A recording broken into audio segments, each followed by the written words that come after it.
Okay. So this video really captures the most important fundamental thing you're going to need to know for the rest of your math career, basically. So this video is about functions.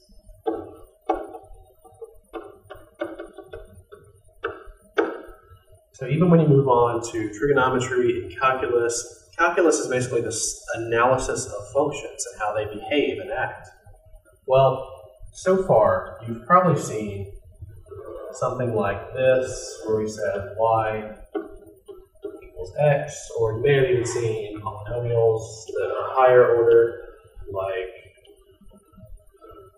y equals x squared. But what we're really going to look at is what's actually happening here. What is y equals x squared? Well, we know these are the plots of the solutions of this function, or this equation, but what are we really doing? So let's see. When we say y equals x squared, and we say for x equals 1, or x equals 2, y equals 4, what are we doing? What we're really saying is when we input an x value, we output that value squared. So we can say, for instance, if we have 1, 2, 3, 4, we have all these numbers sitting in some set, some collection over here. What we're doing is we're taking those numbers through some magical little box here. So we're going to input these numbers and we're going to spit out their squares.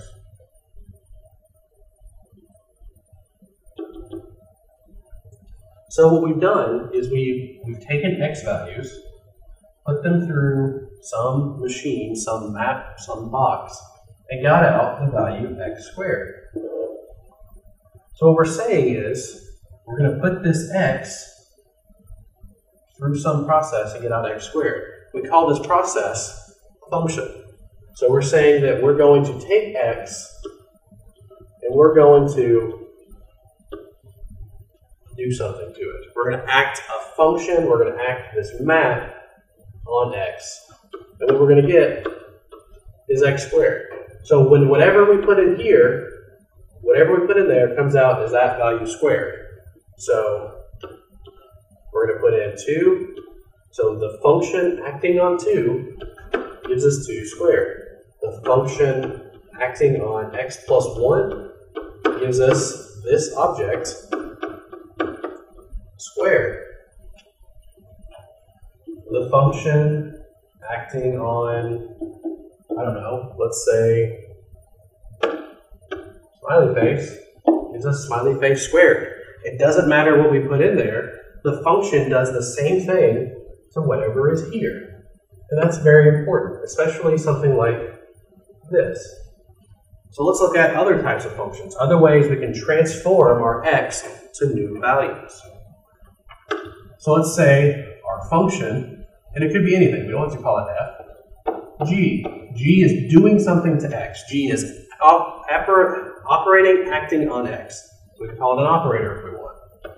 So let's say g of x takes x and transforms it to x squared plus 2x plus 4. So when we input a value of x, what comes out is the value of x squared plus 2x plus 4.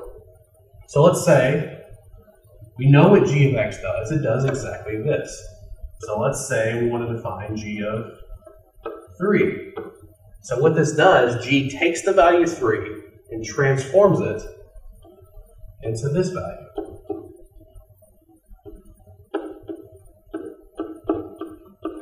Okay? So whatever goes in here goes in for x on this side. So that's 9 plus 6 plus 4, which is 19. But what if we wanted to know, well, we know what g does to x, but what does g do to x plus a, where a is just a number? Well, all it does is it says, when we plug in whatever's here in for x, so we have x plus a squared plus 2 times x plus a plus 4. So this is what g of x plus a is. It just transforms this value into this value. Don't make the mistake of saying g of x plus a equals x squared plus 2x plus 4 plus a. It doesn't. It takes whatever's here and you just simply plug it in for x here.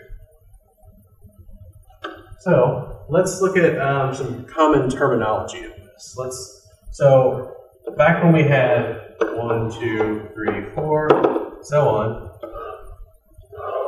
going from 1, 4, 9, 16 through x squared, the values that we plug in for x we call the domain. The values that we get are called the range. So if you notice for this particular function, f of x equals x squared, we can plug in all values of x. So x could be, it doesn't matter, it could be -1, it could be pi, it could be 2 to the pi to the 3, it doesn't matter. We can plug in any number. So, our domain, we say, is equal to all the real numbers. Because we can plug in any number and square it. We just denote that like that. That means all real numbers. But the range, however, the numbers we can get out, if you look at this, let's say we wanted to find f of any negative number. Well, that'll give us that negative number squared. That's just that number squared. So no matter what we put in there, no matter what real number we add, we can't get a negative number. So the range is equal to all the real numbers greater than or equal to 0. Now this notation might look a little weird, so another way we can write that is to say that the domain takes on values from -infinity to infinity, where the range takes on values from 0 to infinity. Now let's talk about these brackets. So whenever you see open brackets, that corresponds to not inclusive. Closed brackets correspond to inclusive. What does that mean? Well, that means the range includes 0, because f of 0 is 0 squared is 0. So we have to include the value of 0 in our range. However, we can't really include the value of infinity because it's not really a value. It's just, it's a concept. It's infinite. It's infinitely large. So we just say it takes on all real numbers in between 0, inclusive, and infinity. Okay, so when we look at these domain and range, again, we're looking at what values can we plug in for the domain and what values can we get out for the range. So let's look at an example where the domain is not all real numbers. So let's say our function, remember, it doesn't matter what letter we call it, it's just something operating on x. It's just basically a placeholder for an operator. Let's say we have square root of x. So whatever value goes in here goes in under the radical here. So again, if we wanted something like h of 4, that would be square root of 4, which is 2. If we wanted h of x plus 7, that would be the square root of x plus 7, all under the radical. Okay, so now we can ask ourselves, what is the domain and range of this square root function? Well, what values of x are we allowed to plug into h? Well, we can obviously plug in things like 4 and 10 and 12. But what if I asked, what is h of -2? And then you would say, well, that's the square root of -2. Hold on, we can't take the square root of a negative number. That doesn't give us a real answer. So, in order to get a real answer, we must say that the values of x have to be greater than or equal to 0. That way we can take the square root of it. So our domain is 0 inclusive to infinity. And what values can this leave us with? Well, that'll be the range. And the range starts at 0, because the square root of 0 is 0, and we include that. Now we can't get a negative number because the square root of a number is going to be positive, but we can go all the way up to infinity. So that's the domain and range of the square root of x, and that makes sense because the graph looks like that. It'll just keep getting bigger and bigger, starting at 0. Okay. So now we've seen domain and range of a couple of types of functions. Let's look at one more property that a graph has to have in order to be even called a function. Okay, so if you're given these graphs, let's just draw a few.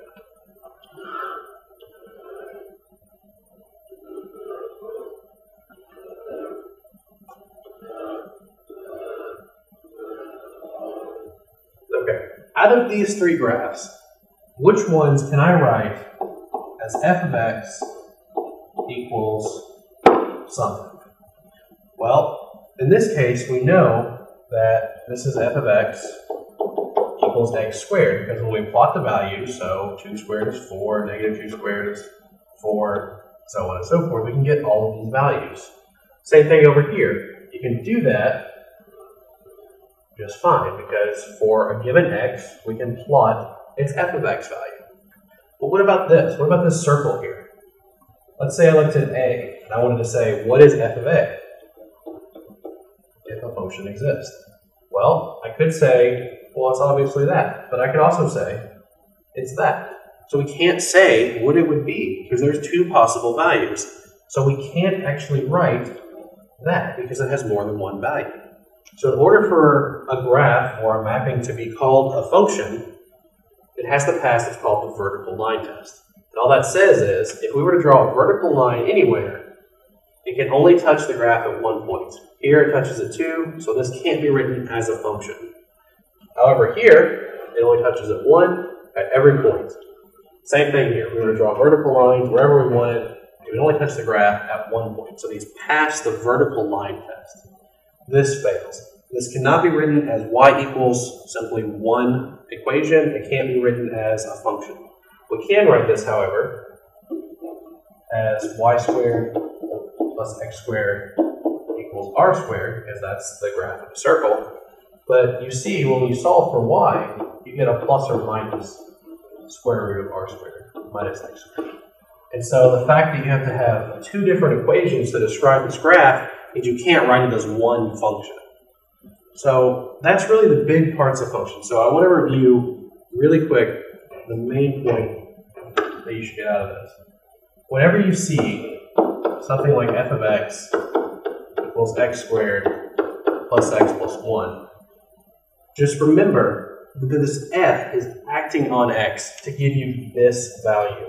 It's not f times x. That doesn't make any sense. It's an operator. It's acting on x. So whenever you do this, whatever goes in here goes in for x. It's really important. Whatever goes in here goes in for x. So again, we could have f of x plus h, and that would be x plus h squared plus x plus h plus 1. So just remember this, remember the rules about functions, and remember that it's acting on x to give you a new value, not multiplying x. And these properties of functions are crucial, especially when you get to calculus. Okay, so now I want to talk about something called composition of functions. Let's say we're given two functions. F of x equals, let's say, x squared, and g of x equals 2x plus 1.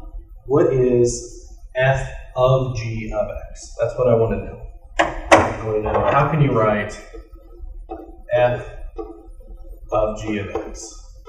So remember, whatever goes in here goes in there.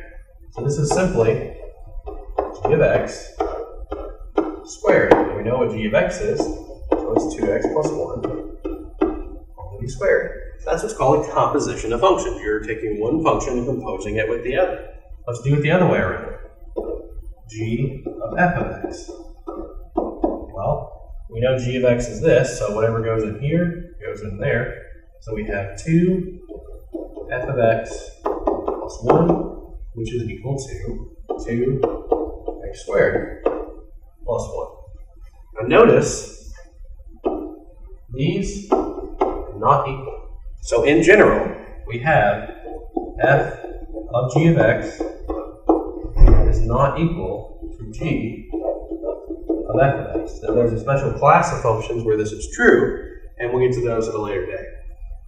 However, this notation is kind of messy as we see it here. So instead of writing f parentheses g parentheses x, we write this f of g of x. So this is read of. It's just a little circle. So f of g of x is the composition of functions. Let's do another one. Let's say we have f of x is equal to 5 to the x, and g of x is equal to, let's say, square root of x plus 4.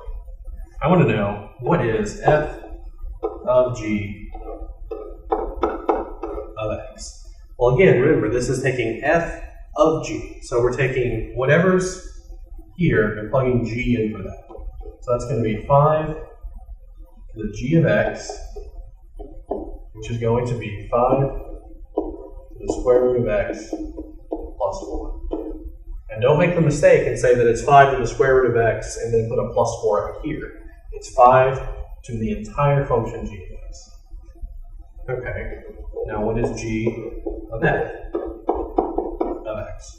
Well, we're going to do the same thing, except we're going to do it, we're going to plug in f of x in for x here. So we're going to have the square root of f of x plus 4, which is the square root of 5 to the x